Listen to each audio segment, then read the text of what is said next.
So hello everyone, कैसे हैं आप लोग। तो यार आज मैं आप लोगों के लिए डिवीजन ट्रिक लेकर आया हूँ। और ये देखो, आप एग्जांपल से शुरू करते हैं विदाउट वेस्टिंग टाइम फटाफट। देखो, आपको उससे पहले एक चीज़ याद रखनी है। देखो, 2 का रिलेशन होता है 5 से, 4 का रिलेशन होता है 25 से, 8 का रिलेशन होता है 125 से। अच्छा, ये क्या बता दिया, बताता हूँ। एग्जाम्पल से बात समझते हैं अपन। जैसे एग्जाम्पल ले रहा हूँ मैं सीधा।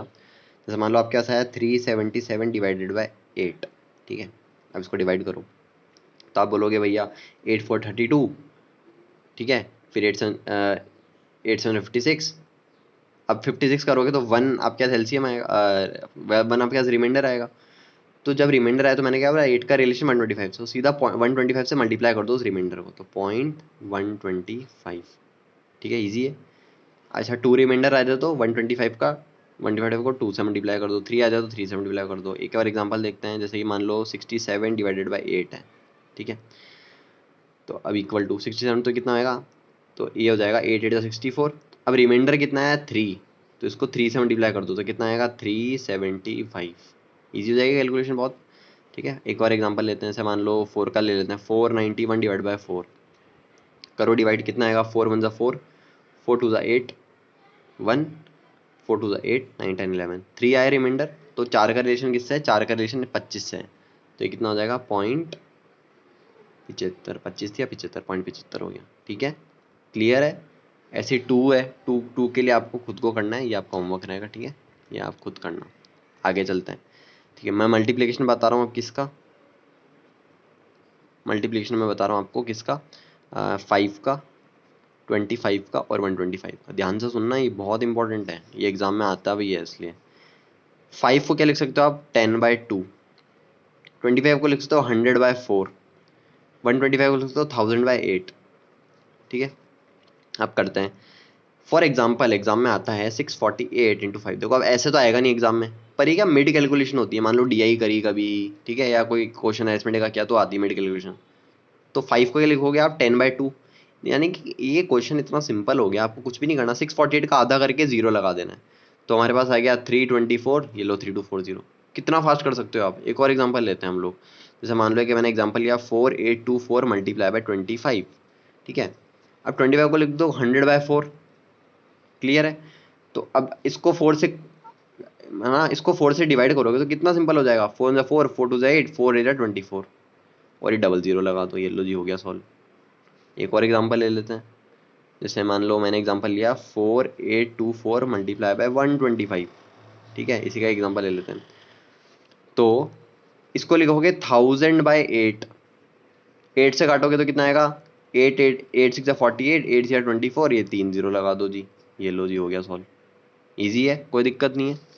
अच्छा, इस मान लो उल्टा आ जाए। मान लो जैसे एग्जांपल ऐसा आ गया हमारे पास, जैसे कि मान लो 4824 आ गया और बोल दिया इसने भाई डिवाइड करो इसको 25 से। तो क्या करोगे, तो कुछ भी नहीं करना इसको।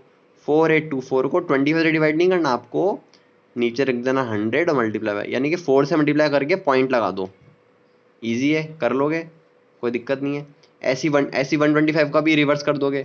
4824 अगर मान लो 125 से डिवाइड करके आ जाए तो उसको ये लिखोगे, बस इतना याद रखो, इसको 1000/8 लिखते हैं, बाकी तो फिर 8 से मल्टीप्लाई करके 3 जीरो लगा देना है।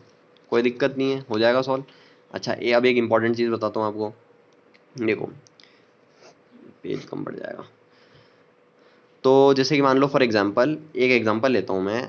जैसे मान लो 1426 आया डिवाइड बाय 31 आया। ठीक है, अब देखो ये सिंप्लीफिकेशन में भी आ सकता है आपके। ठीक है, या फिर आपके ये उसमें भी आ सकता है मिड कैलकुलेशन में। तो आपको 31 की टेबल नहीं बोलनी है। अब क्या करना है, 1 को मल्टीप्लाई करो किससे कि 6 आ जाए, तो 6 से मल्टीप्लाई कर दो, यूनिट डिजिट देखो। और 3 को मल्टीप्लाई करो इस ऐसे नंबर से कि 14 के नियरेस्ट पहुंच जाए, इक्वल ना, तो इक्वल हो ना ज़्यादा हो, मैंने क्या बोला, नियरेस्ट हो। तो 3 4 ज़ा 12, ये लो 46 आ गया, सीधा आंसर आ जाएगा 46। डिवाइड करते ही आपको सीधा आंसर पता रहेगा इसका, तो 46 होता है। 2528 डिवाइडेड बाई 32, मान लो ऐसा आ जाए कुछ। तो 2 को किससे मल्टीप्लाई करूँ कि 8 आ जाए, तो 4, ये लो जी 2 4 ज़ा 8 हो गया। 3 को मल्टीप्लाई किससे करूँ कि इसके नियरेस्ट आ जाए, तो भाई ये लो 8 से, तो ये लो 84 हो गया। ठीक है, ठीक है। अच्छा, अभी इस ये जो चीज़ है ना, इसमें एक चीज़ का ध्यान रखना, एक पॉइंट बता देता हूँ। जैसे फॉर एग्जांपल, कोई एक एग्जांपल लिखता हूँ मैं आपके लिए, 4503 डिवाइड बाय 57। तो आप क्या करोगे, पहले वीडियो पॉज करो और इसको सॉल्व करो, ठीक है। पहले वीडियो पॉज करो फिर सॉल्व करो, ठीक है।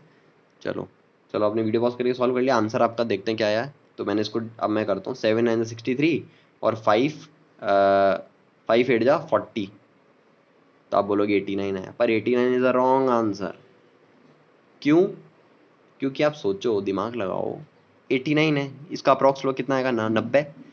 जब 990 को 5 से मल्टीप्लाई करोगे या 50 से मल्टीप्लाई करोगे तो 4500 तो वैसे ही हो जाएगा, और ये 50 नहीं 57 है, यानी कि कितना बड़ा हो जाएगा नंबर। तो जब भी लास्ट में 9 आए या 8 आए तो एक चीज़ का ध्यान रखना है, कहीं आप नंबर एक्सीड तो नहीं कर दे रहे हो, ठीक है। इसका आंसर क्या आएगा, 79। लास्ट डिजिट तो वही रहेगी, बस ये आखिरी डिजिट को चेक करना है। मतलब चेक क्या करना है, 80, ये 90 नहीं होएगा, 80 होएगा ना ये, क्योंकि भाई 8 5 से 40 करोगे तो जब 4000 रहेगा तभी तो 4503 पहुंच जाएगा वो नियरेस्ट। तो इसलिए हमें इधर 80 रखने की ज़रूरत है, तो ओवरऑल 80 रखने के लिए हमें 79 लेना पड़ेगा, समझ गए। एक और एग्जांपल लेते हैं। फोर जैसे कि मान लेता हूँ 5073 डिवाइडेड बाय 57, इससे आपको चीज़ें और क्लियर हो जाएगी। 7 9 9, तो देखो यूनिट डेट तो यही रहेगी। 5 को मैंने बोला 10 से करूँगा तो 50 आएगा, मैंने कहा इक्वल नहीं लेना है, कम लेना है। तो आप बोलोगे ठीक है भाई 5 9 जा 45 कर देता हूँ। तो आप सोचो, आप 5 9 जा 45 कर रहे हो, पर एक्चुअली में ये क्या है, 100 मान लो इसका अप्रॉक्स, तो 5700 कर दिया, और इधर कितना है 5073, इसलिए कितना होगा ये 89, 99 नहीं होगा 89 होगा। तो एक 9 वाले केस में जब लास्ट में 9 हो, और 8 वाले केस में चीज़ ध्यान रखना, बाकी ये मेथड कहीं नहीं रुकेगा, बाकी हो जाएगा, ठीक है। तो आज के लिए इतना ही, थैंक यू सो मच, ठीक है। और बाकी कुछ डाउट हो तो मुझसे पूछ लेना, थैंक यू, बाय।